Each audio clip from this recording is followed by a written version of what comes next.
it's Mary Elizabeth. Thanks for joining me again. Today we're going to talk about toys and what me and my children use for playing together, what they use on their own, and just thoughts on toys in general.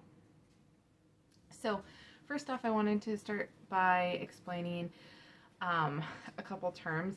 I'll use the term fixed toys or open-ended toys. And if you're at all familiar with like a Waldorf approach, then open-ended toys you'll know are things like silks or blocks, peg people, animals, pretty much anything that can be used multiple ways. So, your blocks can be made into a city or a farm. Your silks can be costumes. They can be a river that you build your blocks around. Those types of things. The options for what your child can play are pretty limitless when you have those raw materials to let the children use in the way that they imagine for whatever game they're playing. Fixed toys would be things like, a kid's computer or a light up cell phone or a Batman cave or anything that is like, this is how you play with it, this is how it was meant to be played with, and there really isn't much that you can play outside of, say Batman. If it was a Batman cave, I mean, it's pretty hard for Batman's cave to morph into a town or, a river or anything like that. So where those toys kind of only have primarily one function and can't be used in a variety of ways. A book where I first heard some of these terms was called Simplicity Parenting, and it's been out for a long time, and of course I'll have all this stuff linked down below for your reference. And it talked a lot about kind of the history of toys. It talked about how these toy companies essentially kind of realized, like, man, families who bought a set of blocks for one child, they don't need multiple sets of blocks for each child that came after. Those blocks were able to be used with child 1, 2, 3, or 4, or however many they had. And so primarily it was a way by making fixed toys to make money. You had the fixed toys, you think about the commercials and, oh, this toy is in. I think one was Razorbots or Beyblades, maybe. I don't know. Like, very, very specific. Just whatever hype toy is trending right now is popular. And it was primarily a way to make money and not necessarily for the good of the child and the child's development. Also, these toys, they started to, if you think now, we have so many toys are already, it's ABCs and 1, 2, 3s and colors and shapes. My baby we were gifted a very fixed toy, and it lights up and it sings, and it's our only light up singing toy in the house, and I absolutely hate it. And it was so kind of this person to give it to us, and I'll probably keep it around and bring it out for, I need 15 minutes, here's a new toy, and, put it away, cycle that toy out. But there's a lot of educational content on it. And that was something else that this author talks about in The Simplicity of Parenting. Is he talked about how these toys are pushing learning on our children earlier and earlier and earlier. I mean, my son can't even crawl, and yet it's ABCs, 1, 2, 3s, and forcing them to grow up sooner. Another example was I was at a thrift store and I found this book. It was in like new condition, and it was 100 first science words for babies. So, think Pavlov's dog and quantum physics and mechanics and just what, all these different words that, I mean, he hasn't even learned how to say anything yet, let alone his name, let alone, Pavlov's dog and that theory that accompanies that. And even 10 years ago, when I was raising when I had my first son, it was a lot of colors and shapes, and even then, so it's interesting to have such a big gap between the kids and see the difference in how fast and different things are just in the past 10 years. And I didn't read my kid anything about Pavlov's dog, or light, or just anything, any physics, anything. And we're totally fine. So we've kind of left a lot of those mainstream toys and those things behind, just because I want to preserve a childhood for my children. And I think in other areas, I have made them kind of grown up too fast, or like, yeah, we could watch that movie or read that book. And then later it was like, whoa, they weren't ready for that. But I think that's something that kind of goes along with the toys, is us pushing our kids faster than they are ready for. Developmentally, they're not quite ready for certain things. And our culture is just having them grow up earlier and earlier, and kind of robbing them of that childhood. So that was something else with the open-ended toys that I think, and I have seen, is it does preserve childhood for a little bit longer, because their imaginations can just run wild when they play with these open-ended toys. And that's exactly what I've seen happen with my children, and just wonderful creative play, and it's collaborative for them both, and it's fabulous. And so I think for our family, it was a great decision to start moving away from the fixed toys into the open-ended toys. And it wasn't like, okay, I'm getting rid of all of the toys and we're only keeping open-ended toys. It wasn't that at all. I started very gradually. So, the next time they had a birthday or a Christmas, it was like, okay, what is open-ended that they would be interested in? And we purchased that. And then as another toy got old, played with less, I just didn't replace those fixed toys. I just kept replacing them with the open-ended toys, and it was a much less extreme way of doing things. And I think there was a lot more peace in the household, because I wasn't, getting rid of what at the time were beloved toys, and I was bringing in, the open-ended toys. So that worked out really well. And in the Simplicity Parenting book, he goes into a lot more detail about toys and how to swap out toys, and how to foster creative, imaginative play for your children. So I would highly, highly recommend looking into that book if you like to read or listen on audiobooks. It's a great read. So I was recently at a friend's house, and I hadn't realized the changes that I had brought into the home by swapping out the fixed toys for the open-ended toys, because I've been doing it for the past 3 to 4 years. And I didn't realize all of the fixed toys that we left behind, because the fixed toy world just kind of kept going on. And at this friend's house, that was all her children had to play with. I don't remember seeing a block. There were some cars, but it belonged to this very specific track that you could only make into a circle. There was fixed light up toys and fixed musical toys, and it was really, really interesting, because my children were just completely enthralled. They were like, this is amazing, look at all these toys, this is wonderful.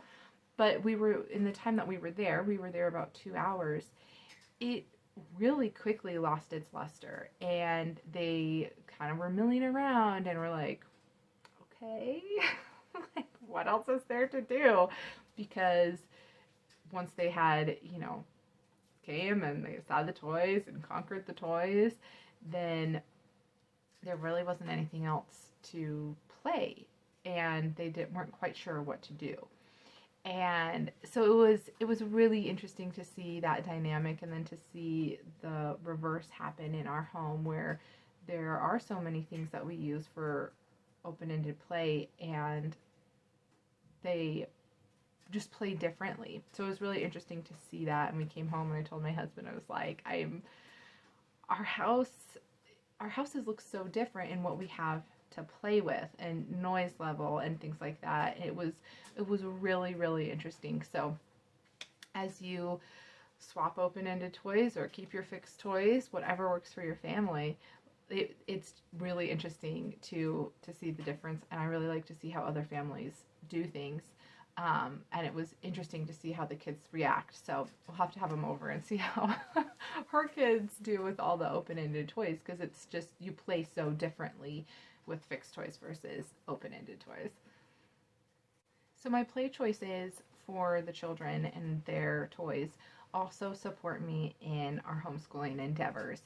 And they support me because they foster that imaginative play, that creativity, that social emotional skills of, how do you switch games? How do you present, hey, let's play this in a way that would make people want to play with you?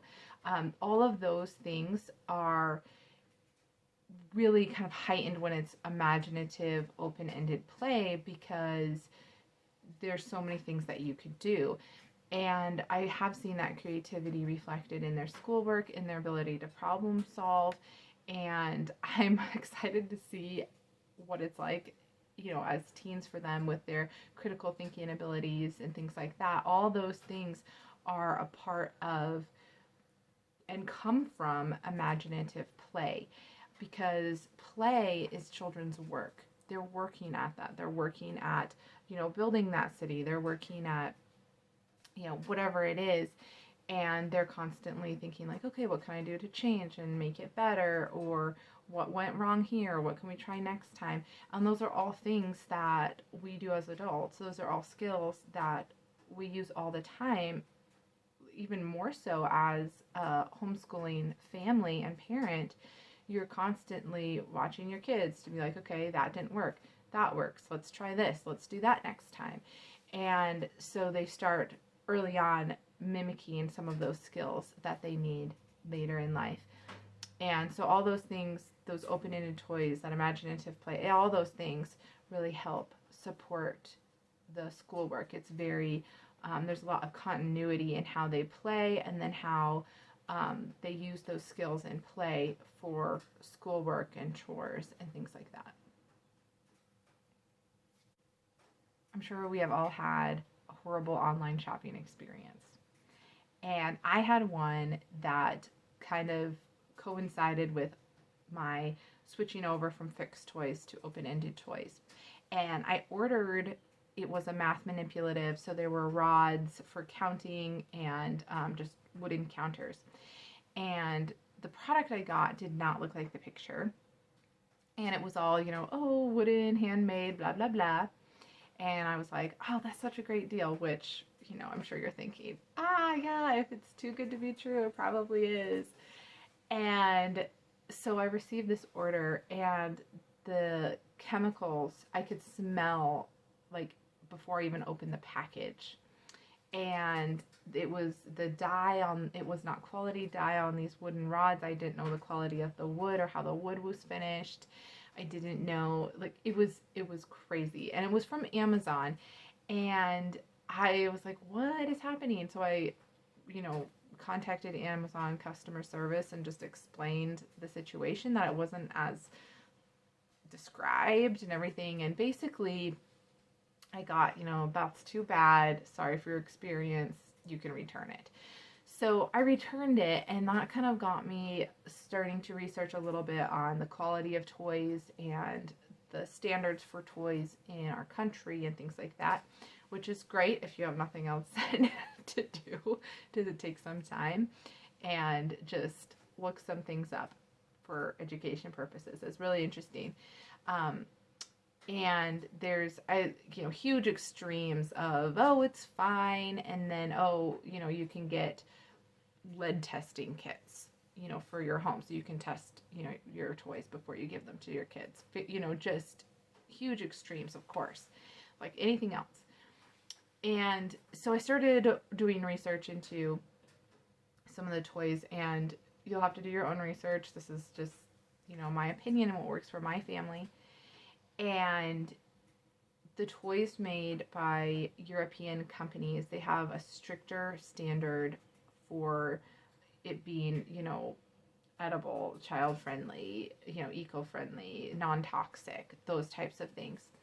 So when I started looking for quality toys to buy, that was one where I kind of started was blocks, because how the wood is finished matters.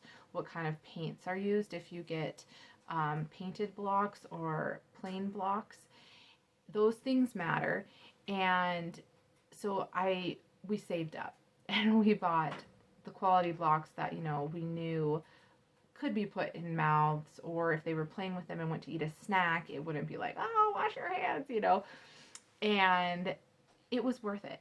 It was definitely worth it for my peace of mind, and then the quality of the toy itself. So I think that's something that each family should do their research on, is don't believe everything just because it says, safe, that kind of thing. It might not be. China obviously has very different regulations in what they can make in their country and then what they can sell. It's confusing and backwards, and you're just like, what?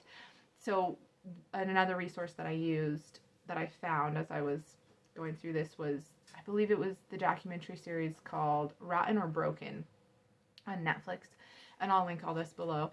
And it was really, really informative. So I don't, unless it's very specific things, I usually don't buy things off of Amazon anymore, just because I don't know where they're coming from, and I don't have the time to sit there and do all the research. To think that we had decided that kind of the more problematic toys we would stay away from or buy really great quality, and then the rest, I mean, you still have to live, right? Like your kids want to spend money from grandma, and you usually take them to Walmart, and so we let them buy things, and it's not like, oh my gosh, it was made in China, you can't have that, you can only have European made toys, or you can only have, natural toys. It's not that at all. It's just, we try to spend quality, or we just try to buy quality where we can. Like for instance, my kids, they bought kind of like this cheapo set of Army Men from Walmart for $10, and they love it.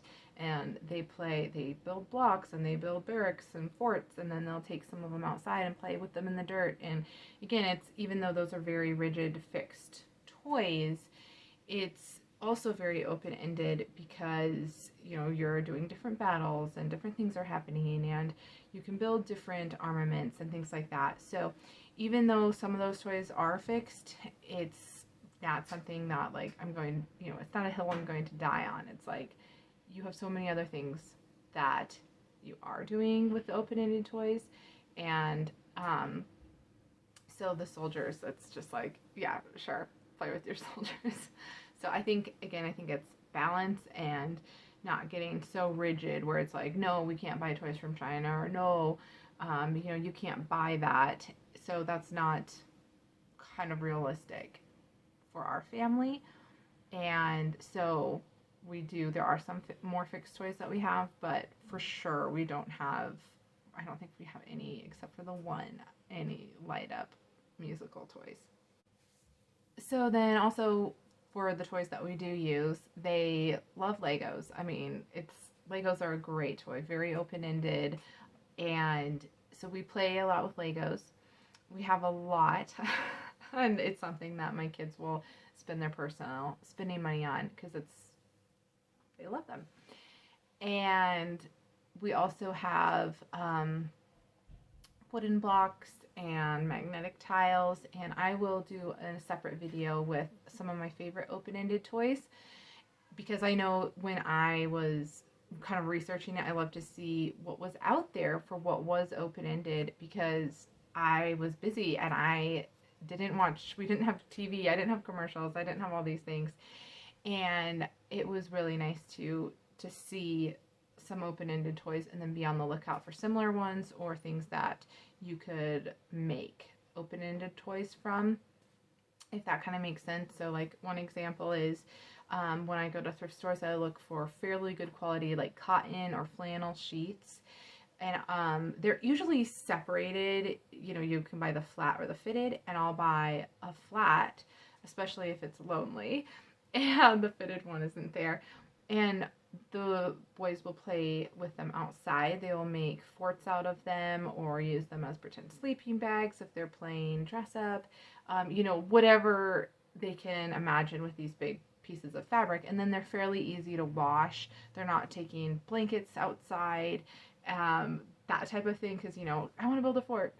And so that has worked out incredibly well because you can usually pick up those sheets for, you know, $2 to $3. And then if it completely gets wrecked, it's rags. It's no big deal. And then that way there isn't this angst around, oh, don't use it like that. Be careful, whatever, you know, that kind of thing. And so I would just highly recommend looking to source some of these things at the thrift stores and to think a little bit differently about them. Another thing that's great at thrift stores, that I have bought and continue to buy is different play pots and dishes for playing outside and making mud pies, or, you know, playing in the kitchen, outdoor kind of kitchen-y area. Those are also things that I've done in the past. They're kind of moving a little bit out of that, a little bit. I mean, like, they'll still play with them, but just as they're getting older, it's the types of games that they like playing, I've noticed, are switching. So hopefully you got some ideas for what might work for your family. And thanks for listening to me share my ideas and what works for our family. And of course, I'd love to hear if something worked or didn't, or if you have a different idea, because I love new ideas. I love to hear what works for people. So thanks for spending your time with me. And all the resources that I had talked about, the documentaries, books, even some of the toys, I'll see if I can link some of those. But the toys are pretty simple. You could just get on Google and find a good deal, because all kinds of places are, you know, they run sales and things like that. So I'll have all that information listed down below.